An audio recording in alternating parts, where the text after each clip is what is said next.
na marni ngana bintini tikakanya pundo wet pinakono wet bakani ngai tangi welta kana naranga weranga mio marwechang ngal ko bukyana bot kana kumagana mine I yalra nga wangande mani ni bodni ngal ko yatana yati yata ngalo mikko wa matakandi mani ngal tampandi ngal gani yatanga tikandi kumri yati mena kumri pindi mena yati yatanga tikandi mani ni bodni ngal ko yatana.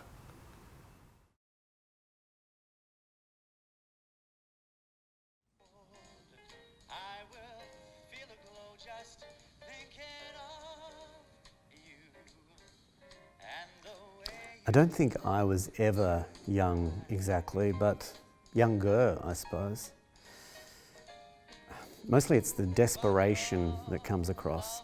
I mean, certainly I could be charming, but that isn't what I see now. What I see is, no, does it matter? Delete. Delete, delete, delete, delete. There. Ugh.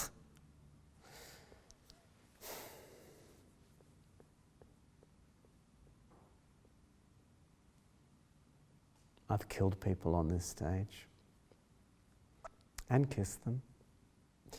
Kissed them and then killed them.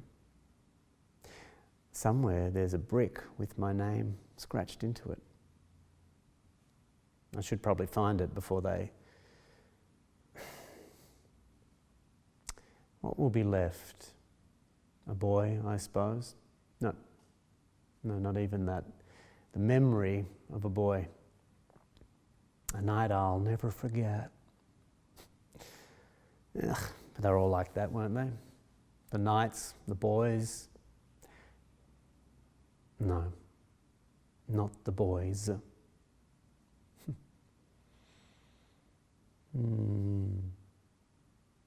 Why am I sitting alone tonight when I could be out where the lights are bright? It's all because of Jim. All because of... Hello?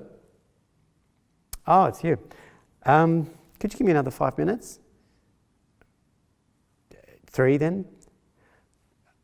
2, and I'll disappear faster than Shirley Temple's career. Hello? Hello?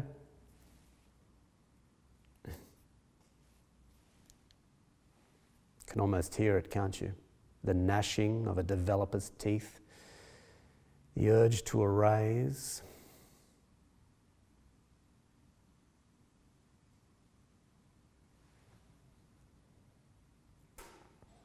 Someday I know that Jim will up and leave me, but even if he does, you can't believe me. I'll go on carrying a torch for Jim. Carrying a torch for Jim.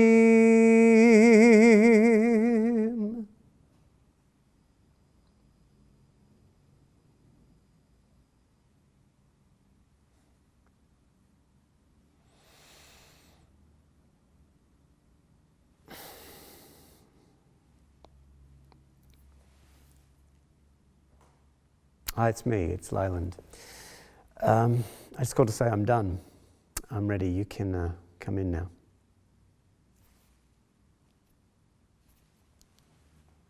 It's for apartments, I think. Who'd want to live here?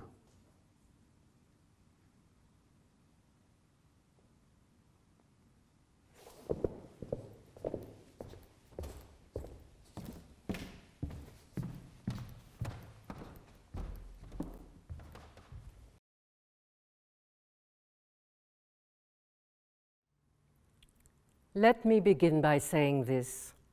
You do not want to be here. I know that. None of you volunteered for this mission, and for that I am truly sorry. You want to be with your families, your loved ones, savoring their touch, their company, helping them draw the last few drops of meaning from this crazy existence together. You want them to be the last thing you see, the last thing you feel when the final moment comes. But that is precisely why you are here.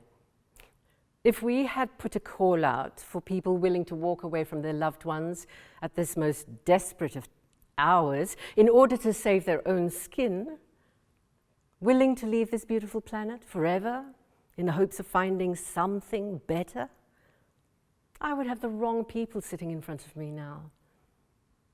A sea of army generals, corporate lawyers, and CEOs would be stretched before me. Not the teachers, carers, and the volunteers that I'm lucky enough to see.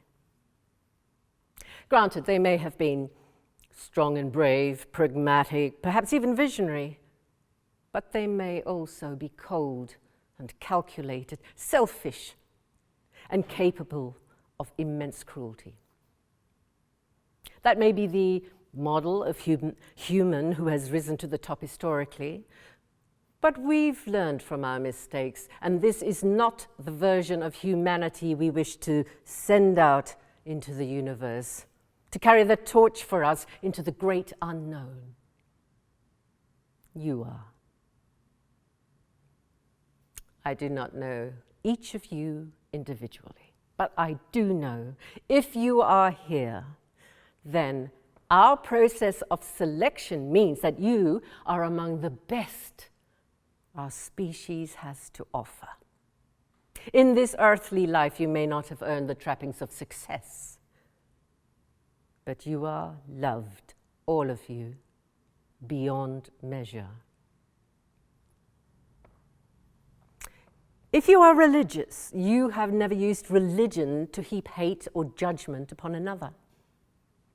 If you are an atheist, you found a way to love and understand people of faith. If you tend to be conservative, you have nonetheless maintained an open mind with which to think on new ideas. And if you are progressive, you have maintained respect for the views of the other, seeking nuanced understanding of these differences and not false dichotomies of good and evil. At the moment, you are strangers to each other, but this will soon change. You have light years to get to know each other. And with great confidence, I can promise you that the group surrounding you today will elevate your notion of what it is to be a human being. There are none with whom you could not trust your life. None, for instance, who would take their kids to a volunteer-run athletics club and never, not even once, offer to help in any way whatsoever, not even to man the barbecue or to sell a single raffle ticket. None who would do the dishes and then walk away as though the job were done, leaving the dishes strewn in precarious piles across a kitchen bench and your cutlery drawer bereft of teaspoons. None who'd insist on riding their bike down the middle of the road with absolutely no regard for the traffic crawling along behind them. I speak in jest, yes, but only partly, because while these examples are petty and for the most part inconsequential, nonetheless they are acts of selfishness, and it is selfishness that has brought humanity and our planet to its knees. It falls now on you, you who have been identified as the kindest and most considerate of souls, to escape this dying world and carry with you the best and not the worst of what humanity has to offer. As you go into the darkness, may you draw strength from the hopes and dreams of the billions of souls you leave behind.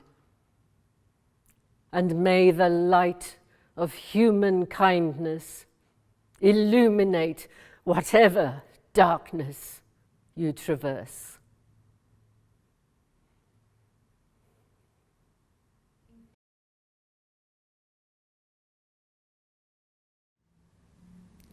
Dear Australia, I think of me, I see you, above the land and the sea. I feel stones ragged and sharp. It feels like granite underneath my feet. I hear the water rippling down and flowing ever so calmly. Black for the people. Yellow is the sun. Red is the earth. I'm tough like thunder is strong. I have soul. The land of saltwater people. My family are from north to the thunderstorm, south to the lightning, west to the winds. I feel connected.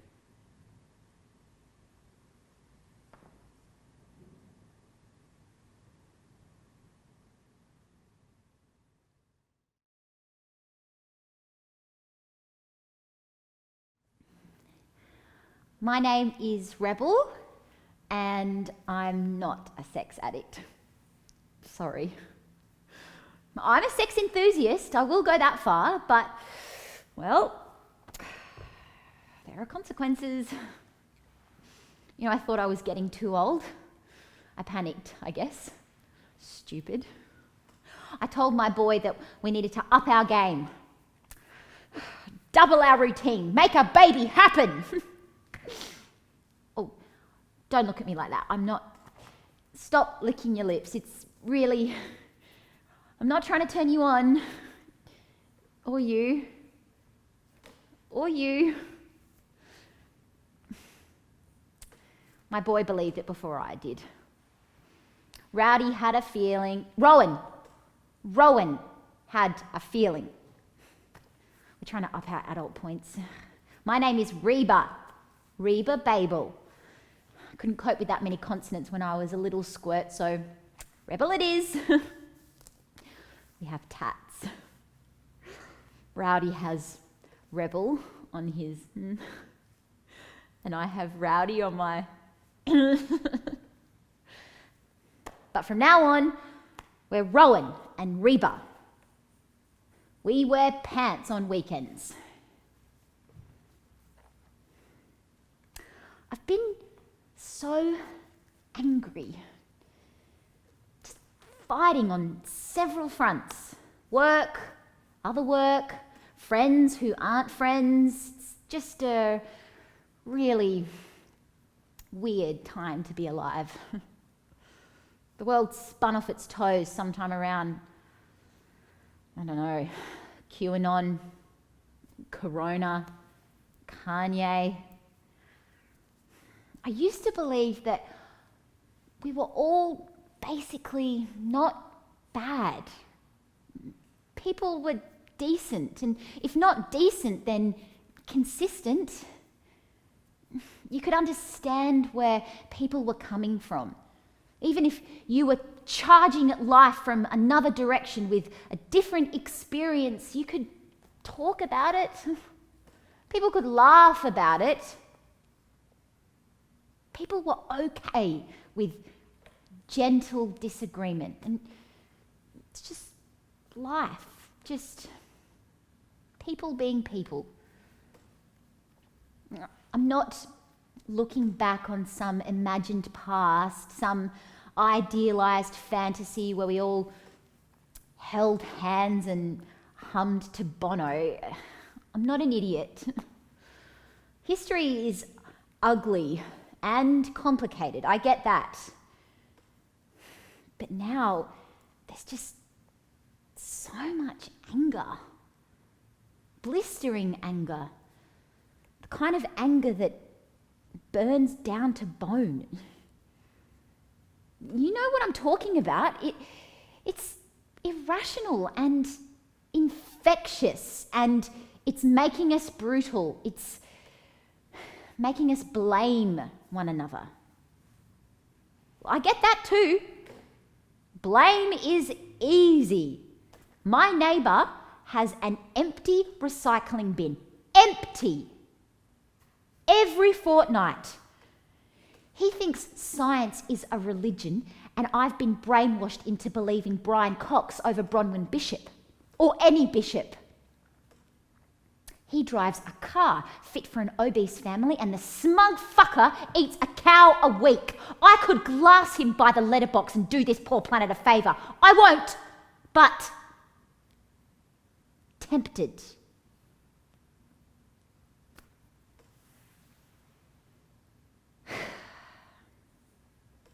That's not the way you build something. You step up. You open yourself to compromise. You bring others along. We used to work at that. We used to accept that people were flawed, and sometimes we even helped each other. I want my baby to enter a kinder world, but that's not a fantasy I can humour for more than a minute. Not a promise I can even dream of keeping. But I can let go of my anger. I can do that much. And I can help him or her or them to face this dizzy world with a cool head and confidence and optimism. I'm not at peace with the way things are,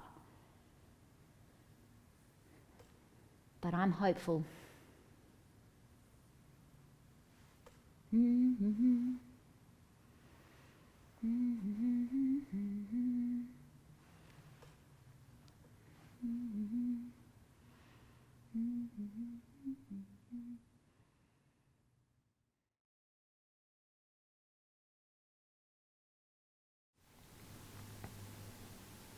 What's the difference between lonely and alone? I'm both. It's how I feel now, most of the time. I could say, "Wahashni." That means I miss you, but it's more than that. It's saying, you are causing this feeling of missing in me. You are making me yearn.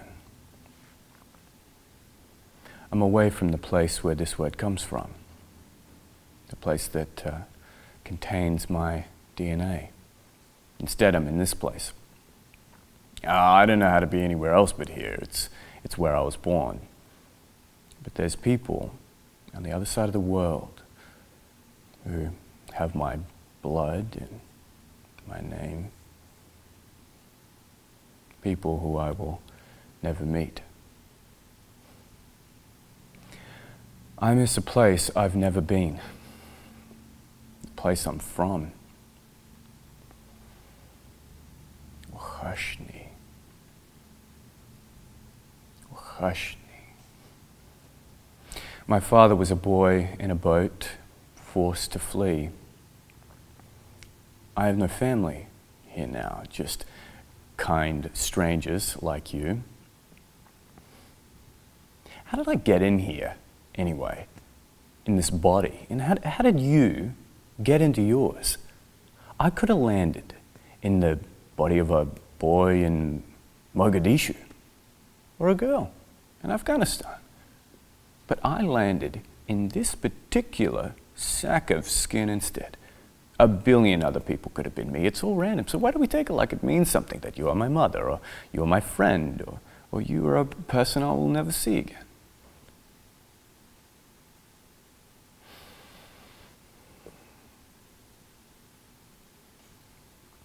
I'd really like to know you, and you can know me, but if we get to know each other properly, we'll find things we don't like. We'll want to run away. We'll get disappointed.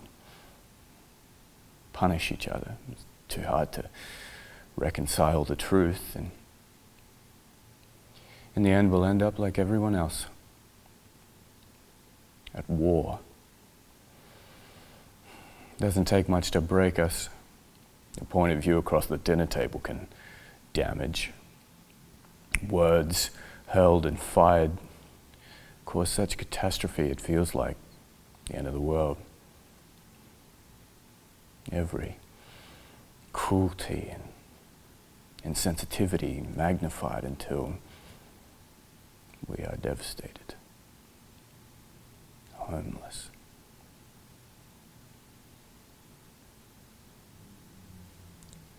Or we find a way.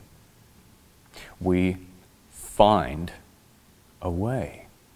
So that doesn't happen to us. Because I don't know if I'll ever get there. That place where they say, Wahashni. So you are all I have. You are my new ones. The ones to cause me to feel yearning. But please, make me yearn in the right way, in the way that's about the comfort of knowing someone holds me in their heart, not the cold feeling of being misunderstood and separate. Let me say to you, Wahashni Aziz, and let those words wrap around us so we forget the stories of 100 years ago, the ones that made us enemies. Can we?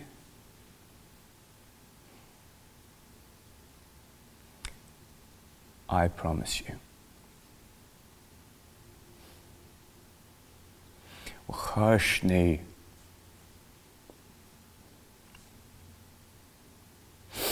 Wahashni. Wahashni.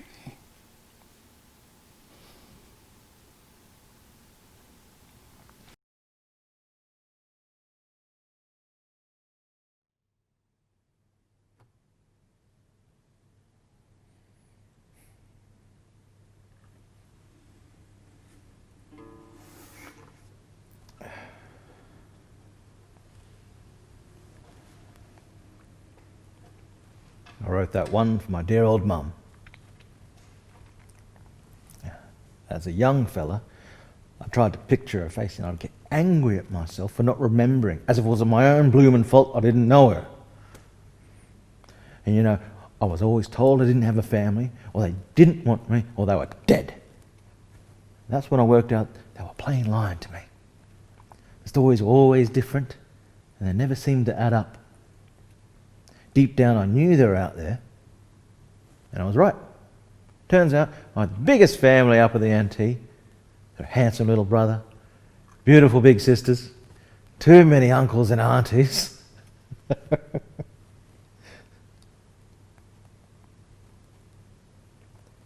But some of the best times of my life were once I got out of those poxy homes, sitting down in the parklands, playing for old fellas and brother boys.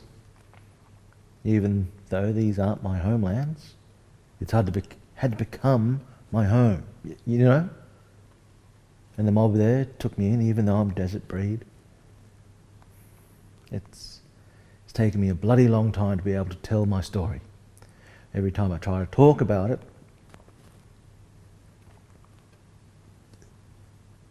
my vocal cords, they bail up, and I go mute. The truth makes people uncomfortable, though. Makes people physically ill. Even if I could talk about it, it makes people sick to even hear. So what's the point, you know? That's part of the reason I sing, mate. The words that can't be spoken can always be sung. This is a little trick you play in your mind. I don't know. She's long passed on now, my dear old mum. But sometimes she visits in my dreams, speaking a language I don't know, and at the same time, I can feel the meaning behind the words. In my dreams, we go soaring over the red desert home, and she sings the loveliest songs in language that echo through the night, fill up my heart. It doesn't feel real, but it is real. It has to be real because I'm there and I hear it, right? Have you ever had that? That's when I pick up my guitar. To have a strum, to try and make sense of it, turn into a tune while the rest of the world sleeps soundly. You know me, I've never been a good sleeper. Been playing this thing since I was a young tacker like you. But I taught myself to play. Now, listen to me, son.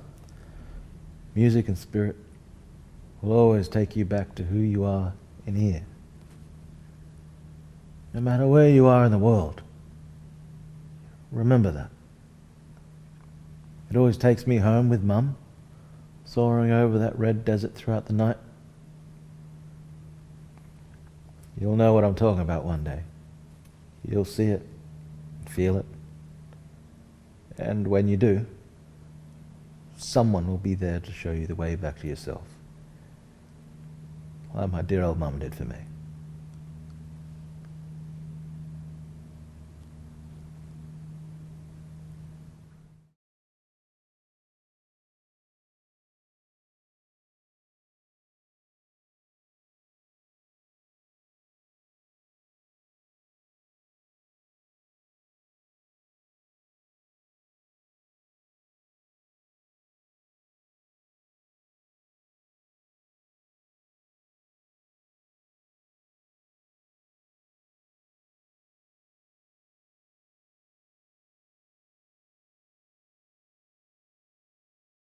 I shouldn't feel like this. I'm not here to carry other people's burdens. The world makes sense to me when I can put a name on it. Why would you want something so difficult? Inside, I'm still my childish form.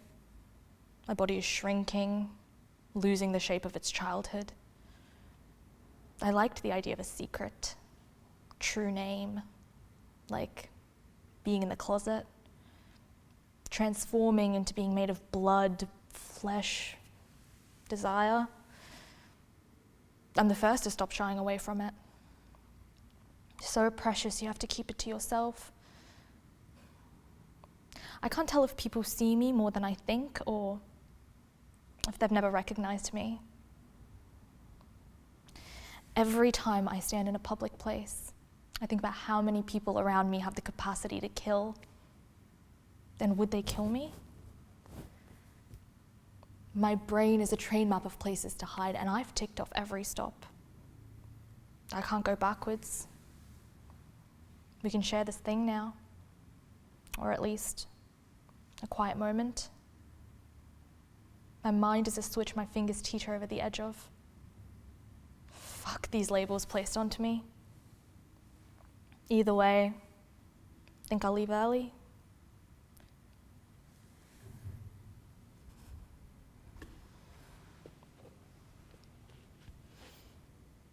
I'm 22 years old, and it's too late for me. I've faked it for too long, and now it's who I am. I'm the first person in my entire family to even try to get a diagnosis. The first to desperately need a label because I can't handle it without being able to name it anymore. Maybe if I'd had the label back then, things would have been different. I don't think the bullying would have stopped entirely, but maybe the teachers would have gathered the class together, told them to stop picking on the autistic kid. But I don't think I would have minded if they'd done that. Maybe, maybe not.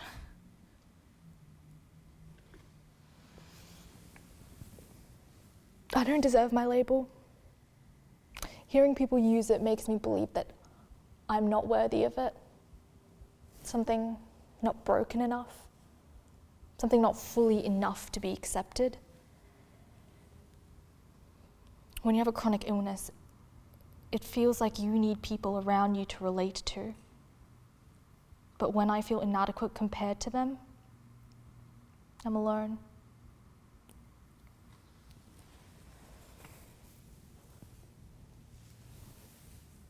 Wallflower, an element of decor to fill space at a party, to sit there and look pretty, a chess piece to make a clique seem more charitable, You are nothing in a group of everythings, and they want it to stay that way. But you are the lamp set to dim that glows all night and lends an ear to people who aren't afraid to confess their heartache to furniture. And if only you were given the chance to turn your dimmer up to full, you would light up the room.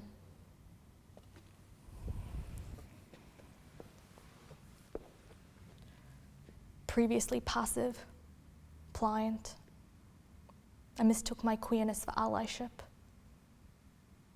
I couldn't live in the dark, sneaking my freedom in between dangers. I had to find a way to replace my grief with love. This home is temporary. Hold me inside this casket through which I can see the light. Hold me until I push through and escape. My name is outdated here.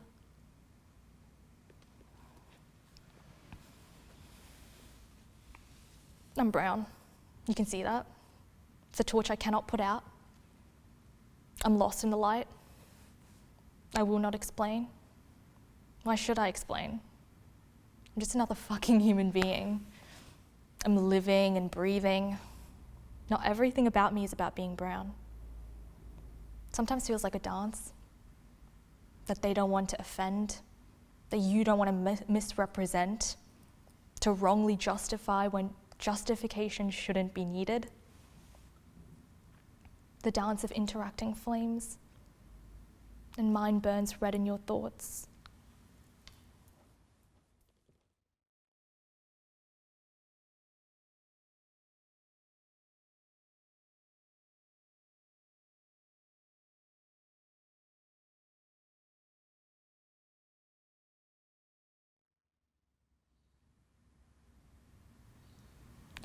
My body bears the torch I carry.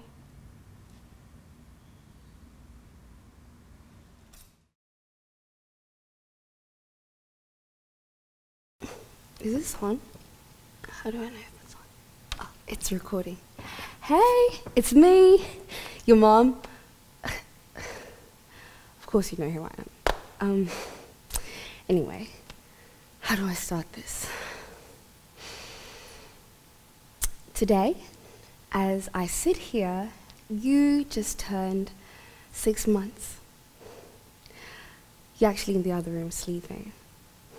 You're so beautiful when you're sleeping. You fight me with your sleep and with putting on your blankets and with putting on your socks. You have your own way. And I just want you to know that no matter what you want to do in this world, in whichever way that you want to go in this world, just know I will be with you every step of the way. Both Nana and I will be there. We will hold your hand. I also want you to know that you have knowledge, strength, and culture. And don't let anybody ever tell you otherwise. You must know I was talking about you because you just woke up. Anyway, I love you, and you are beautiful, and you are amazing. And like I said, don't forget, you have knowledge, you have strength, and you have culture. I have to go now.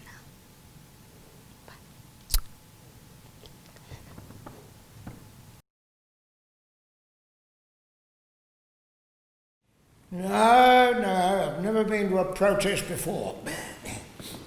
I'm 84, yeah. Well, I heard about it on the news, on the radio, what was happening, and I thought, yeah, that's right, we should be out in the streets, we should be saying, not anymore.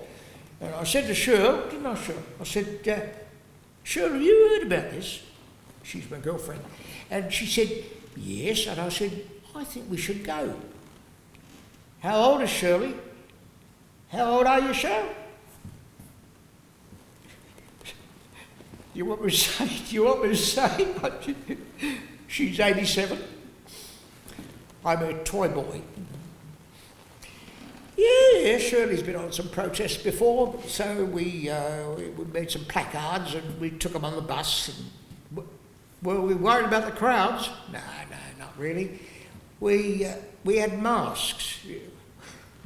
I think it was the mask that got me into trouble. Well, I put it on, you see, and it made me a bit silly. See, I was looking at Cheryl and her mask, and there was me in my mask, and it made me feel like a bandit or something. And I got a bit carried away. I did throw a bottle at a policeman, yes. It was glass, yes.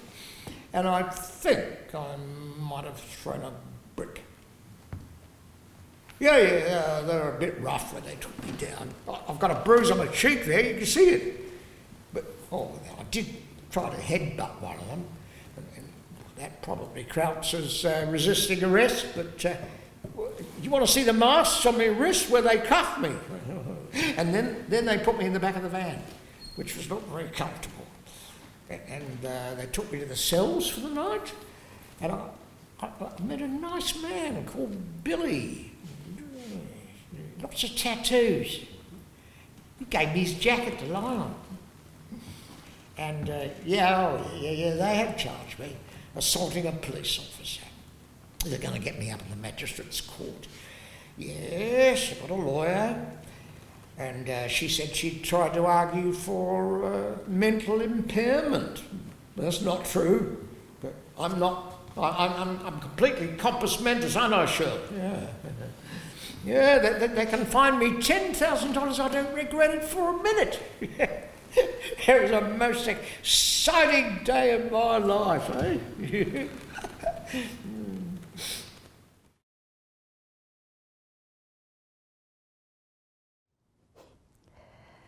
We're all screwed, kids. I hate to say it, but yeah, we're all fucked. And we've done our best, like our colonised and capitalised ancestors, to completely fuck it up for you. I'm sorry I'm coming to this revelation too late. I've been too lazy, too complacent, too selfish and greedy to make hard but better choices. I mean, I'm still buying plastic, not to mention all the other shit. The tampons, the nappies, the plastic, the clothes, the toys, the shoes, the makeup, the magazines, and I leave the lights on all the time. I'm not sure what we can do about it, what I can do about it. Well, I do know. The planet's burning and there's so much turmoil. The planet's flooding, the planet's quaking, it's shaking, and the dickheads in power keep fucking it up, so I'm going to try and do better, but you're going to have to work together to overthrow these twits. Us. I have no idea how you're going to do that. Good luck, because it's all up to you now. You can see that what we've done and continue to do doesn't work. So it's up to you to make better choices. You're going to have to just learn to be anti-racist. You've got Google, use it. Have you ever heard of a library card? Anti-racism, anti-capitalism. You're going to have to start practicing it. Because the reality is, this patriarchy and white supremacy has absolutely screwed us all. And it's really screwed for you. Because you're impacted by this mess. And it's rapidly getting worse. Fuck. So read the books, watch the docos, and be a part of making those changes. Plant the gardens, eat your own grown food, swap and share. Think about the impact. Land management, fire management, water management, air management. Get your plots, look after it properly, get your water tanks and look after the water. Stop the mining, stop the coal, stop the fracking. Get back to basics. Get your solar, get off the grid. I can't, I'm too old and broke. I'll buy less plastic, turn the lights off when I can, but it's up to you now. Think about the clothes you wear, shoes you buy, technology you use, because it's up to you to abolish slavery. I know, it's terrible. It's horrendous for you. It's an absolute mess, and I'm so, so sorry. But chin up, love each other, listen to each other deeply, and learn. Keep learning and working and playing together, and just adapt and make better choices. Make your voice count. Think about what you say before you say it. Is it kind? Is it helpful? Is it uplifting?